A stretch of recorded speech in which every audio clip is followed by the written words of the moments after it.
అందరికీ నమస్కారం అండి. భాషా ప్రాపర్టీ మన విజయవాడ డెవలప్మెంట్ ఏరియా పాక్యాపురంలో 75 గజాల్లో పాతిల్లో ఒకటి సేల్కి వచ్చిందండి.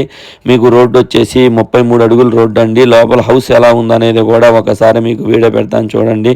మీ ఫ్రెండ్ సర్కిల్లో కానీ మీ ఫ్యామిలీకి కానీ ఎవరికైనా ఈ ఏరియాలో కావాలి అనుకుంటే ఈ వీడియో వాళ్ళకి షేర్ చేయండి. మిగతా వివరాలు కావాలి అనుకుంటే స్క్రీన్ మీద నెంబర్ ఇస్తాను, దానికి కాల్ చేయండి.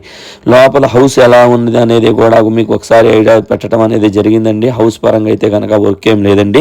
పాత ఇల్లు అయినా సరే కూడా బాగానే ఉందండి, వర్క్ అనేది ఏమీ లేదు. నెక్స్ట్ ఇంకోటి ఏంటంటే ఆల్రెడీ దీనికి డాక్యుమెంట్స్ పరంగా కూడా చాలా పర్ఫెక్ట్గా ఉందండి. డాక్యుమెంట్స్ కంప్లైంట్ ఏమి లేదండి. మీకు లోన్ కూడా వచ్చిద్దండి. పాత ఇల్లు అయినా సరే లోన్ కూడా వచ్చిద్దండి. చాలా దగ్గరగా ఉంటుందండి పెద్ద రోడ్డుకి. ఓకేనండి, థ్యాంక్ యూ అండి.